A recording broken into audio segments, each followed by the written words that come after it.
Bonjour mes amis, assalamu alaikum, qui est baby, je suis très heureuse de te retrouver aujourd'hui chez moi. Je t'aurais bien mis un thé, un truc, mais bon, c'est Ramadan, d'accord? Prochaine fois. Alors, je suis très heureuse aujourd'hui, c'est un sujet d'actualité puisque c'est passé aux informations, voilà. Donc, je vais déjà j'espère que tu vas bien, que ça se passe bien. J'envoie beaucoup de force et d'amour et de good vibes à la France parce que ici au Maroc, on voit ce qui se passe à Paris et j'aime pas parler politique parce que je suis censurée déjà moi partout parce que l'algorithme il entend quand on parle de ça et il aime pas. Et puis moi je suis franco donc je mets pas de code comme ils font les autres. Donc moi il y a un truc qui m'exaspère, c'est que dans le monde entier on voit ce qui se passe en France. Que fait l'armée? Mais que fait l'armée? Que fait l'armée? Je comprends pas. L'armée doit prendre le pouvoir. Bref. En tout cas, c'est très triste de voir la France, notre belle France, notre République, notre démocratie, devenir un champ de bataille. Voilà. Donc, je clôt le sujet, c'est très triste, mais je vous envoie toutes mes good vibes. Le soleil, tout ce que vous voulez, d'accord? Alors, j'ai mis le maillot du Maroc. Pourquoi j'ai mis le maillot du Maroc? Nous sommes le 26 mars et hier c'était samedi 25 mars. Et les lions de l'Atlas ont battu qui? Le Brésil, mon ami, le Brésil, et oui, les plus grands footballeurs du monde, hein. Voilà, donc ils ont été battus par les lions de l'Atlas 2-1, voilà. Donc, en hommage et pour féliciter, pour encourager les lions de l'Atlas que j'adore, hein. J'adore le foot, donc voilà. Donc, je me suis mis en lion de l'Atlas, voilà. Donc, sans plus tarder, on va parler de ce qui me dérange le plus au Maroc. Vraiment, c'est un gros point, un gros problème que moi je rencontre et que les expatriés rencontrent, que le touriste rencontre, mais que les Marocains, les locaux rencontrent aussi. C'est la même chose pour tout le monde. Ce qui s'est passé, c'est après le confinement. Vous voyez, après le confinement, ce qui s'est passé partout en Europe. Les gens ont perdu leur travail, leur maison, etc. Mais au Maroc, les mendiants, la mendicité est devenue un métier à part entière. Voilà, c'est devenu un métier à part entière. Alors, moi, il y a un an, je suis arrivée au Maroc. Je connaissais rien, je ne savais pas, tout ça, je ne connaissais pas. Donc, par exemple, j'allais au souk, au grand souk Al-Had, et puis quand je rentre au souk, je vois une gamine de 20 ans, complètement handicapée, avec une jambe comme ça, je mens pas. Œdémaciée, éléphantiasis, tout ce que tu veux. Et je sors carrément sans dirham pour lui donner. Et la personne qui était avec moi, une fille d'ici, du Maroc, voilà, une compatriote d'ici, qui me dit « Mimina, il ne faut pas faire ça ». Je dis « Pourquoi ?» Mais elle dit « Tu sais pas, cette femme-là, cette fille, c'est son métier, mais nous, on la voit tous les jours. Mais figure-toi que SOS médecins du monde sont venus ici au Maroc. Médecins du monde des États-Unis sont venus pour l'emmener, pour l'opérer gratuitement.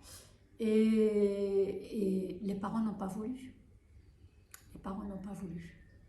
C'est tellement triste. La fille est tellement jolie. Je l'ai pris en photo pour vous, mais vous ne verrez pas sa tête. Par respect, je l'enlève, alors que c'est un personnage public, hein. Tout l'Agadir la connaît, hein. Tous les touristes qui sont venus la connaissent. Mais je ne vais pas montrer sa tête par respect. Mais je suis très choquée, très choquée. Et elle a une jambe, mais elle n'arrivera pas à 40 ans, la gamine, non. Non, elle va faire une thrombose, elle va faire une ischémie, c'est-à-dire qu'il y a un certain moment, l'irrigation sanguine ne se fera plus, et puis ils vont lui couper la jambe. Et alors, j'ai demandé à la copine, mais pourquoi les parents ont refusé? Elle m'a dit, parce que elle arrive à avoir 300, 400 euros par mendicité par jour. Parce que le souk el-Had, c'est très touristique, tu vois.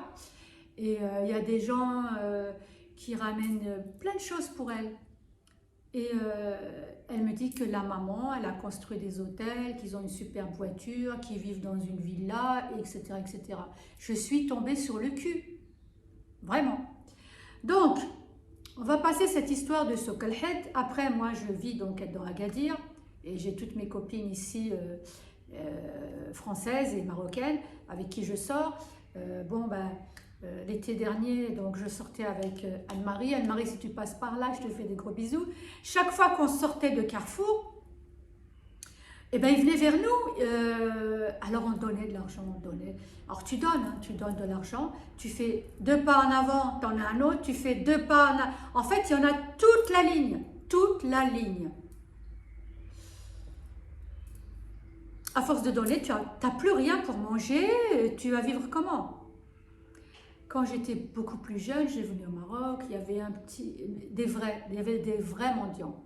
On leur donnait, ils nous remerciaient, ils nous embrassaient et tout ça. Mais tu voyais que c'était nécessaire, tu vois. Tu voyais qu'on avait fait plaisir.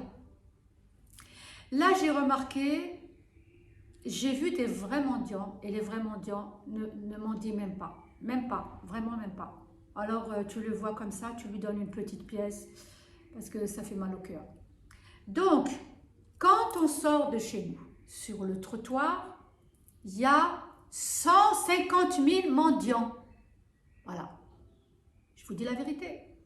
Est-ce que tu te sens capable d'avancer? J'ai beaucoup de copines qui ont eu du mal, beaucoup de mal. Moi-même, j'ai eu beaucoup de mal. Alors, j'ai tout essayé. Hein. Je sors comme ça. Je sors avec le foulard, la djellaba. J'ai tout essayé. Ça ne change rien. Pire, je me suis pris une insulte la semaine dernière. Parce qu'il y avait un jeune homme de 30 ans qui me demandait de l'argent. Je fais la sourde oreille, je trace mon chemin. Et puis, tu as un ouvrier qui je ne vous dirai pas l'insulte parce que, par respect, donc je ne vous dirai pas. J'ai porté la djellaba et le foulard. Il a simplement dit en arabe que je comprends. Je ne sais pas l'écrire, mais je le comprends. Il a dit, pouf, celle-là, elle vient de la France, ça se voit, elle ne te donnera rien. Ah, les Français, c'est... Voilà. Bref. Pour ça dans la gueule, voilà. Et plus loin, j'ai vu vraiment un petit pauvre, vraiment handicapé, sans main. Et il avait une sacoche autour de lui. Il n'avait pas de bras, le pauvre. Non, il avait des bras, mais pas de main. Donc, je lui ai donné l'argent dans la sacoche. Bon, franchement, c'est terrible. C'est terrible ce qu'on vit au Maroc et dans tous les pays. Parce que dans tous les pays, l'après-Covid, c'est comme ça. Donc, qu'est-ce qu'il y a eu d'autre? Je vais sortir. Je vais donner une pièce à quelqu'un. Mais 2 pas devant, il y a encore quelqu'un. Il y a des gamins qui m'appellent tata, tata, tata. Alors les gamins, c'est une autre question. Les gamins, au début, je donnais. Mais aujourd'hui, j'ai vu, j'ai compris, ils achètent de la drogue, ils sniffent. Tu les vois avec un t-shirt comme ça, ils marchent tous comme ça. Ceux qui m'ont dit, attention, ceux qui m'ont dit, ils sniffent. Donc voilà. Voilà. Et je ne sais pas quoi dire, c'est tellement triste de voir ça. Et puis, une autre fois, il y avait un mec baraqué, un Sénégalais. Oh là là, les Sénégalais. Alors, j'aime beaucoup les Sénégalais. Ce sont nos frères, les Sénégalais. Mais la plupart qui sont ici à Agadir font la mendicité. Mais à outrance. Outrance. Par exemple, je vais au Carrefour Market. Maintenant, je connais très très bien les caissières. À force, voilà. Au début, je donnais. Oui, alors elle porte son bébé dans le dos, avec un foulard, elle porte son bébé dans le dos. Pour mon bébé, du lait, ceci, cela, etc. Toi, tu donnes, ou alors tu rentres à Carrefour, tu lui achètes du lait, des couches. Je l'ai déjà fait. J'ai acheté des paquets de gâteaux et tout ça. Sauf qu'un jour, la caissière, elle me connaissait, elle me dit, écoute-moi bien. Elle me dit, elle a un 4x4, elle a des villas, elle a des hôtels. J'ai dit, ah bon? Oui. C'est un métier, c'est le métier avec lequel tu gagnes le plus d'argent au Maroc. Voilà. Donc, je vous fais cette vidéo pour arrêter de vous faire avoir. Vous donnez de l'argent si vous avez envie, à qui vous voulez. Mais ne vous faites pas avoir par les histoires. Au niveau du feu rouge aussi, pareil, tu as un black avec un bébé. Tu sais, les bébés décolorés, là, les pauvres qui sont blancs. Les bébés sont blancs et les parents sont black. Donc, je ne sais pas. Il se sert de son enfant pour faire la manche. Un jour, je me suis fâchée avec un mec qui a 30 ans. Madame, j'ai dit, écoute-moi bien. Tes épaules, elles sont plus carrées que les miennes. Alors, tu vas travailler, tu vas te prendre de l'argent normalement en travaillant. Il faut savoir qu'au Maroc, si tu veux travailler, il y a une plateforme où tu te présentes tous les matins. C'est un peu comme, je sais pas, c'est pas le chômage, mais voilà, tu vas là-bas et à la journée, tu gagnes 110 € par jour. 10 € par jour, tu fais un métier. Tu fais maçonnerie, tu fais je sais pas, tu es employé par la mairie pour faire des choses, tu vois. Peintre, maçon, plombier. Voilà, tu gagnes 100 dirhams. 100 dirhams, c'est par jour qui gagne ça. Voilà. Il faut savoir que le SMIC au Maroc est à 300 €. Voilà. Je suis fatiguée de parler de ça parce que je n'aime pas parler de ça, parce que moi je me suis fait avoir, ça me fait tellement mal au cœur de voir des pauvres, tout ça. Donc maintenant je fais attention. Une grand-mère par terre, assise, je la vois, elle m'en dit pas, je vais lui donner, ou je vais lui acheter un sandwich ou quelque chose. Après, tu as d'autres grand-mères qui viennent s'asseoir et tous les jours, assalamu alaikum, wa alaikum salam, wa salam. Oh, il y en a marre, il y en a marre. Et elle, c'est un métier. Alors, pourquoi je vous fais cette vidéo? Parce que le 5 mars, il y a une mendiante qui a été condamnée à 6 ans de prison. Et oui, 6 ans de prison pour mendicité. Alors, je vais vous dire ça. Voilà. Alors, j'ai les infos en live. Alors, une mendiante. Alors, qui est la mendiante de luxe arrêtée près d'Agadir, à Tarazout exactement. Donc, elle est en 4x4. Non loin du cliché ordinaire des mendiants, cette femme tombée dans les filets des éléments de la gendarmerie royale roule en 4x4 et a fait de la mendicité un métier qui lui est rapporté gros. Tantôt mendiante, tantôt mécène, elle arrivait à jongler sur les deux tableaux sans s'inquiéter, jusqu'au vendredi dernier où sa chance a tourné dans la zone de Tarazout Agadir, entraînant son interpellation par les éléments de la gendarmerie royale. Les mecs qui voient une femme descendre d'un 4x4, elle est suivie, mais tout le monde est suivi au Maroc. Et bien ils ont vu que voilà. Selon le quotidien Al-Sabah, cette femme ambivalente a été prise en flagrant délit de mendicité après avoir soigneusement garé sa voiture 4x4 dans une ruelle à l'abri des regards. Ensuite, elle a troqué ses vêtements luxueux, majestueux, pour une djellaba toute déchirée et un voile presque intégral. Bien sûr, il ne faut pas qu'il se fasse reconnaître. Ça aussi, je l'ai vu au Souk Al-Hedj, j'ai été vachement étonnée. J'ai vu des femmes assises par terre toute la journée avec le voile intégral, les gants et les chaussettes. J'ai demandé aux gens, je pose beaucoup de questions. Après, c'est mon job, je suis youtubeuse. Je suis là pour vous amener l'information. Donc, je suis obligée aussi de poser des questions. Je suis un peu journaliste quelque part. Donc, j'ai posé la question aux locaux qui m'ont dit, bah, tu sais pourquoi elle met des chaussettes et des gants? Pour rester blanche. Et le voile pour ne pas être reconnue. Parce qu'elle a une vie, voilà. Donc, voilà. Alors, elle a troqué pour une djellaba et un voile presque intégral. Une double vie menée à la perfection. Jusqu'à là, pour faire la manche, elle ciblait les commerçants, les passants, et tapé aux portes de certaines habitations à Tarazout. Non, mais je rêve! Ça, je ne l'ai pas encore eu, mais je ne l'aurai jamais, parce que ici, c'est une résidence et il y a un gardien. Tarazout, c'est des villas. Non, mais franchement, ah ben là, mes amis, si vous voulez habiter à Tarazout, donc voilà. Voilà. Donc, elle tapait aux portes de certaines habitations dans la zone de Tarazout. La moisson était à chaque fois abondante et lui permettait de vivre dans le luxe et d'aller au secours des personnes. Mais à l'ère numérique, plus rien n'échappe au radar marocain. Je vous préviens qu'ici au Maroc, on est tous surveillés. Pourquoi? C'est une façon de traquer les terroristes. Le Maroc est l'un des pays le plus sécurisé au monde contre les terroristes. Donc les radars, vous avez des radars dans les palmiers, partout, partout, partout.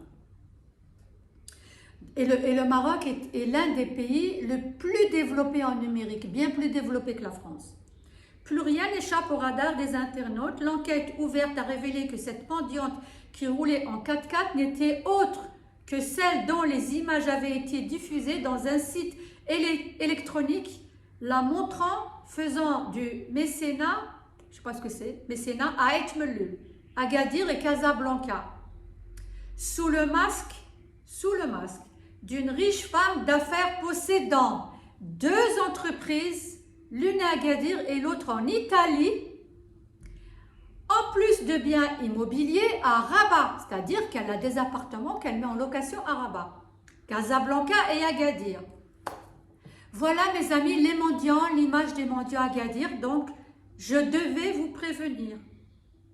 Dans l'une des vidéos, la mendiante de luxe se trouvait dans les parages du tribunal de la première instance de Meknès à l'occasion du procès d'un youtubeur. Elle avait alors déclaré qu'elle avait transféré depuis la France 18 000 € à ce youtubeur.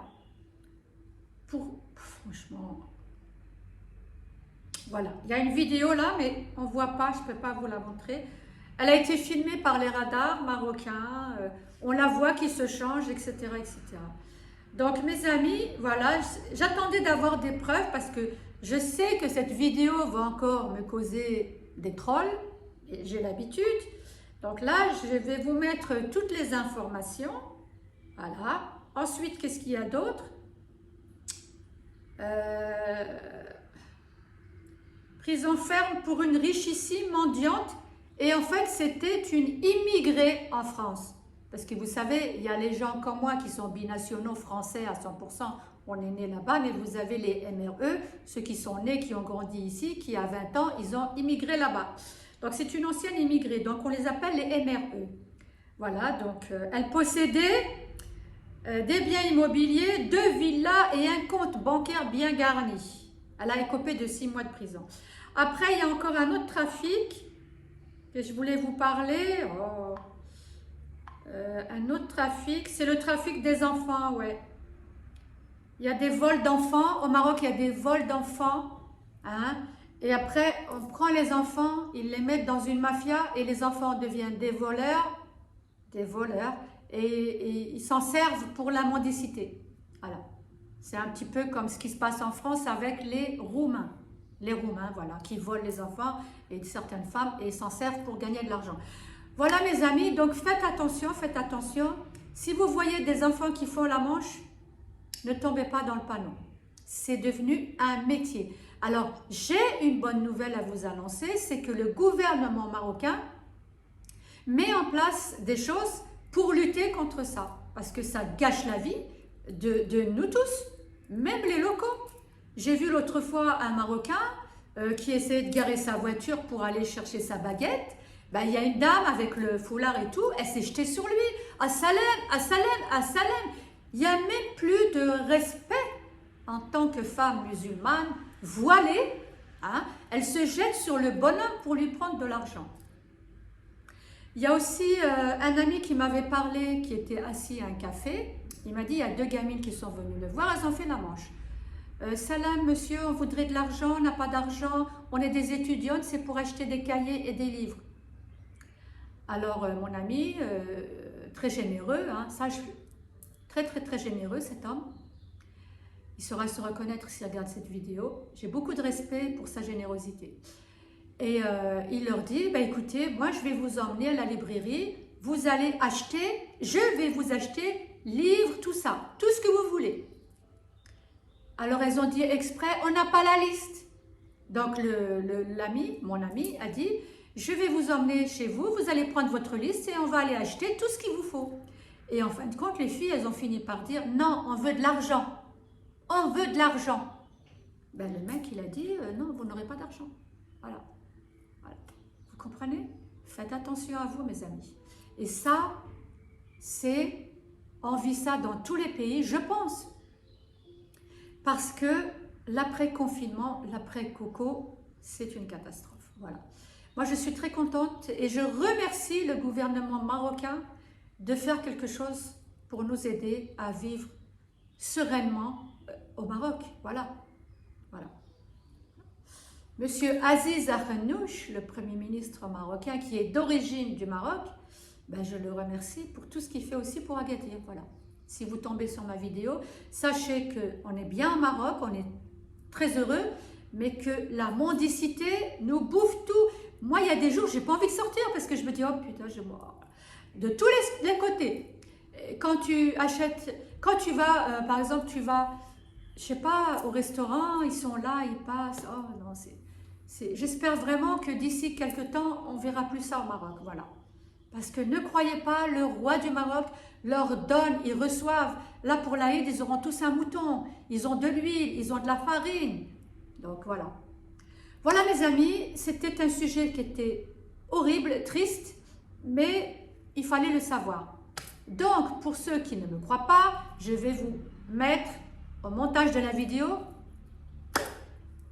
les captures de journaux. Voilà. Et vous pouvez faire vos recherches. Tapez mendicité au Maroc sur Google et vous verrez que je ne raconte pas de blagues. J'aime le Maroc, c'est pour ça que j'ai choisi de m'installer ici. Mais il y a des choses qui sont dérangeantes et que je veux partager avec vous. Voilà, je vous fais des gros bisous et je vous dis à très bientôt. Et vive le Maroc et vive les lions de la classe!